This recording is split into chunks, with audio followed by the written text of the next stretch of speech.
Hi friends, today's special Ayam Gunting. பொதுவாகவே நம்ம Pasar Malam Ayam Gunting வாங்குவோம் around 10 ringgit வரும். ஸோ நம்ம இது வீட்டில் ரொம்ப ஹெல்த்தியாக எப்படி செய்யுதுன்னு பார்க்கலாமா? வாங்க வீடியோக்குள்ளே போகலாம். ஃபர்ஸ்ட் நம்ம மாவு மிக்ஸ் பண்ண போகிறோம், ஃப்ளார் மிக்ஸ் பண்ண போகிறோம். அதுக்கு தப்போங் கண்டும், அதாவது all purpose flower 1 cup, rice flower 1/2 cup எடுத்துங்க, சில்லி பவுடர் 1/2 cup, குறைச்சி போடுறனாக்கா 1/4 போட்டுங்க, turmeric powder 1 teaspoon போட்டுங்க, உப்பு தேவையான அளவு, ஒயிட் பெப்பர் கொஞ்சம் டேஸ்ட் பண்ணிக்கோங்க. ஸோ இதெல்லாம் நம்ம மிக்ஸ் பண்ணி விடணும். நான் ஏன் தப்பாவில் போட்டிருக்கேன்னா அது ஷேக் பண்ணுற அந்த டெக்னிக்குக்காக தான் அந்த தப்பாவில் போட்டுட்டேன். ஸோ நம்ம இந்த மாதிரி ஷேக் பண்ணி விட்டாங்க, நல்லா ஷேக் பண்ணி விட்டாக்குமா அந்த மாவுலாம் நல்லா மிக்ஸ் ஆயிரும். ஸோ நல்லா மிக்ஸ் ஆன பிற்பாடு நம்ம எடுத்து தனியாக வச்சிடணும். ஸோ இப்போ மாவு நல்லா மிக்ஸ் ஆகிடுச்சு. இங்கே பாருங்களேன், எல்லாம் ஈவனாக இருக்குது அதோட கலரு. ஸோ இதை எடுத்து நம்ம தனியாக எடுத்து வச்சிருவோம் இப்போதைக்கு. அடுத்தது நம்ம கோழி அரிசி, உங்களுக்கு எத்தனை கோழி அரிசி வேணுமோ அது தகுந்த மாதிரி போன்லெஸ் சிக்கன் எடுத்துங்க. பார்க்க போனால் அந்த சிக்கன் நான் ஏற்கனவே வீட்டில் உள்ள சிக்கன் நான் கட் பண்ணி வச்சதுனால எனக்கு கட்டியாக இருக்குது. இருந்தாலும் ஐயம் குந்திங் கட் பண்ணி தான் போகிறோம், அதனால் நான் இதே யூஸ் பண்ணிக்கிறேன். முடிஞ்சிட்டுனா லாங்காக எடுத்துங்க சிக்கனு. இந்த மாதிரி கல்லில் இடித்து நீங்கள் அதை கொஞ்சம் நிப்பீஸ் ஆகிக்கிட்டணும் தின்னா சிக்கனை. ஸோ அந்த சிக்கனை நல்லா நீங்கள் இடிச்சிங்கனாக்கா அப்படியே பரப்பாக நல்லா தின்னாயிரும். ஸோ இந்த மாதிரி தின்னாக்கி விட்டுங்க. ஸோ பாருங்களேன், இந்த மாதிரி சிக்கன் நல்லா தின்னாயிடுச்சு பாருங்கள், நிப்பீஸாக இருக்குது. ஸோ நீங்கள் மாவில் போட்டு பொரிச்சிங்கனாக்கா பொரிக்கிறப்பே அது நல்லா உப்புறப்பே ரொம்ப திக்காக இருக்காது. ஸோ நம்ம எப்படி கடையில் வாங்குவோமோ Pasar Malamல அந்த லெவலில் இருக்கும். ஓகேவா? நம்மளுக்கு சிக்கன் ரெடி ஆகிடுச்சு இப்போதைக்கு. இப்போ நம்ம சிக்கன் மேரினேட் பண்ண போகிறோம். ஸோ இதெல்லாம் எடுத்து ஒரு பவுலில் போட்டுக்குவோம். உப்பு சேர்த்துக்கலாம் தேவையான அளவு, ஒயிட் பெப்பர் டேஷ் பண்ணிக்குவோம், சிக்கன் ஸ்டாக் 1 டீஸ்பூன் போட்டுக்கிறேன், மிக்ஸ் ஃப்ளார் நம்ம முதல் மிக்ஸ் பண்ணிச்சிருந்தால் அந்த ஃப்ளார்லேருந்து ஒரு 2 டேபிள் ஸ்பூன் ஆட் பண்ணிக்கலாம், 1 முட்டை உடச்சி ஊற்றிக்கலாம்.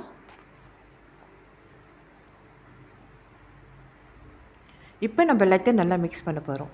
நீங்கள் பொதுவாக Pasar Malam கடையிலலாம் வாங்கினீங்கன்னாக்கா பிஸ்னஸ்க்காக அவங்க சீனி ஆட் பண்ணுவாங்க. நீங்கள் சாப்பிட்றப்பே உங்களுக்கு அந்த ஸ்வீட்டாக இருக்கும். இது நம்ம வீட்டில் என்ன செய்கிறதுனால ஹெல்த்தியாக கொஞ்சம் செய்வோம். அதனால் நம்ம சுகர் எதுவும் ஆட் பண்ண வேணாம். அப்பயும் நம்மளுக்கு இனிப்பாக தான் இருக்கும், ஸ்வீட்டாக தான் இருக்கும். ஸோ அதனால் சீனி போடுறதுனால ஒன்றும் அதிகமாக கொஞ்சம் ஸ்வீட்னஸ் கொடுக்கும். ஸோ அதனால் நீங்கள் போட வேண்டிய அவசியம் இல்லை.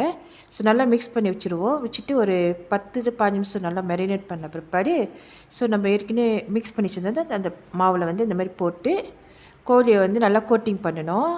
அந்த இறைச்சியை ஒன்று ஒன்றா போட்டு நல்லா கோட்டிங் பண்ணிவிட்டு அதுக்கப்புறம் நம்ம டீப் ஃப்ரை பண்ண எண்ணெயில்.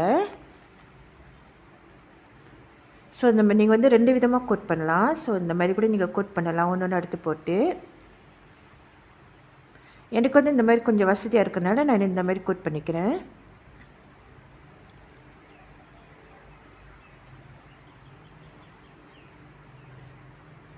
ஸோ நீங்கள் ஒரேடி இந்த மாதிரி கோட் பண்ணி ஓரத்தில் வச்சுட்டிங்கனாக்கா நீங்கள் போடுறப்ப டக்குன்னு சட்டியில் எடுத்து போட்டலாம். எண்ணெய் சூடாக இருப்ப அப்போ நீங்கள் கோட் பண்ண வேண்டிய அவசியம் இல்லை உங்களுக்கு.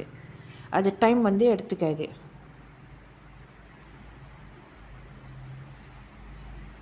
ஸோ நான் மாவில் யூஸ் பண்ணுறதுக்காண்டி ஒரு கரண்டி தனியாக வச்சுருக்கேன். அது வெட்னஸ் இருந்துச்சுனாக்கா அந்த மாவுலாம் அதில் பிடிச்சிக்கும். ஸோ நீங்கள் இந்த மாதிரி கோட் பண்ணலாம். 2வது வகை ஷேக் பண்ணலாம். ஸோ நீங்கள் போட்டுட்டு இந்த மாதிரி ஷேக் பண்ணி விட்டுட்டிங்கனாக்கா அது கொட்டாயிரும். ஸோ இந்த வரி கூட நீங்கள் செய்யலாம். இப்போ நம்ம கோழி அரிசியை நம்ம கோட் பண்ணி வச்சுருந்த கோழி அரிசியை நம்ம சூடான எண்ணெயில் போட்டு பொரிக்க போகிறோம். ஸோ நான் ஏற்கனவே கோட் பண்ணி வச்சனால சட்டுன்னு எடுத்து போட முடியுது. ஸோ இப்போ நம்ம ஒன்றொன்று எடுத்து நான் சட்டியில் சூடான எண்ணெயில் போடுறேன்.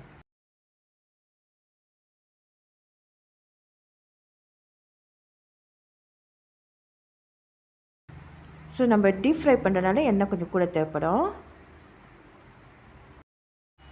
பிள்ளைங்களுக்கு ரொம்ப விருப்பமான சாப்பாடு இந்த ஐயம் குந்திங். ஸோ ஒரு பக்கம் நல்லா வந்துருச்சு, நம்ம மறுபக்கம் திருப்பி போட்டுக்கலாம்.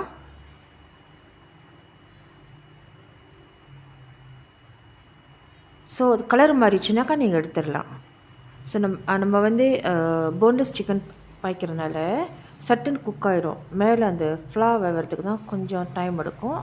ஸோ அந்த கலர் மாறிடுச்சுன்னா நீங்கள் எடுத்து ஒரு டிஷ்யூ பேப்பர் எடுத்து வச்சிடலாம்.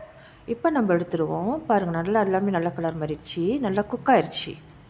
ஸோ எடுத்து ஒரு டிஷ்யூ பேப்பரில் வச்சுருவோம். பொதுவாகவே கடலைனாக்கா டிஷ்யூ பேப்பர்லாம் வைக்க மாட்டாங்க, அதை எண்ணெயோடு எடுத்து குந்திங் பண்ணி நம்மளுக்கு கொடுப்பாங்க. ஸோ இது ஒன்று நம்ம சுகரை அவாய்ட் பண்ணோம், இன்னொன்று இந்த ஆயிலை நம்ம கண்ட்ரோல் பண்ணுறோம். ஸோ இதுதான் இதில் நம்ம ஹெல்த்தியாக கடைப்பிடிக்கிறோம். வீட்டில் செய்யறதுனால கொஞ்சம் சுத்தபத்தமாக செய்கிறோம் வேறு. ஸோ நம்மளுக்கு தெரியும் நம்ம என்ன போடுறோம், என்ன போடலை, என்ன கெமிக்கல் இதை ஆட் பண்ணியிருக்கோம், அது தெரியும். பட் கடையில் வாங்கினோமா ஸோ அந்த ஃப்ளார்லேயே எல்லாம் அந்த கெமிக்கல்லாம் மிக்ஸ் பண்ணியிருக்கோம். நம்மளுக்கு தெரியாது என்ன சாப்பிட்றோம், என்ன கெமிக்கல் நம்ம உடம்புக்கு போகுதுன்னு தெரியாது. ஸோ இதான் அதனால தான் சொன்னேன், ஐயம் குந்திங் நம்ம வீட்டில் செய்கிறது ரொம்ப ஹெல்த்தியான பொருட்கள். ஸோ நான் ஃப்ரை பண்ணி எடுத்துகிட்டு ஒரு டிஷ்யூ பேப்பர் வச்சோன்னா அது எண்ணெய் நல்லா ஃபிட் ஆகும்.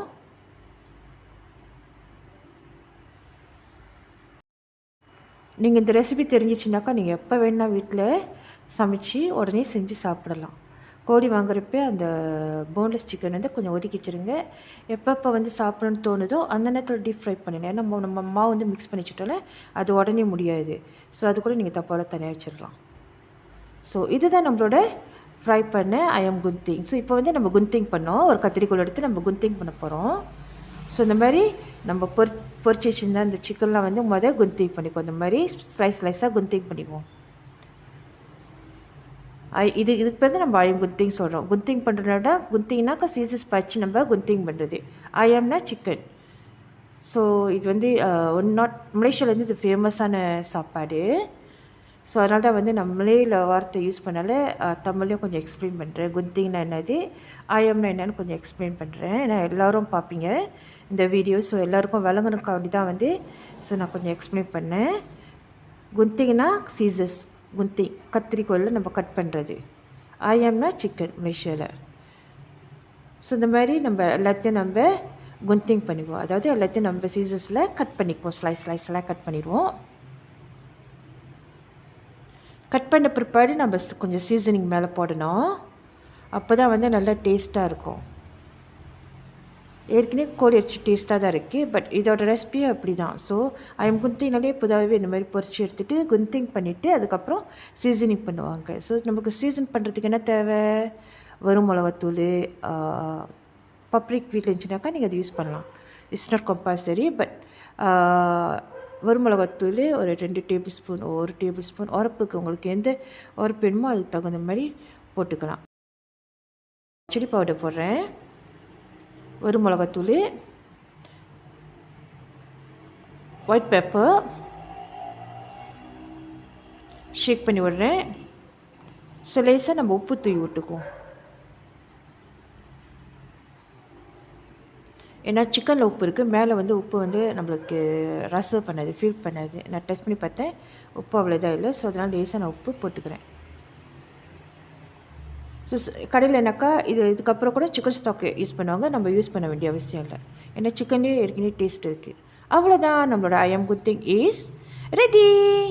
இந்த வீடியோ உங்களுக்கு பிடிச்சினா மறவாமல் சப்ஸ்கிரைப் பண்ணுங்கள், பெல் பட்டன் அமுத்துங்க, லைக் பண்ணுங்கள், ஷேர் பண்ணுங்கள் ஃப்ரெண்ட்ஸ் கூட. தேங்க்ஸ் ஃபார் வாட்சிங். God bless you. Love you all. Take care. Bye-bye. Happy cooking. Enjoy the food with your children.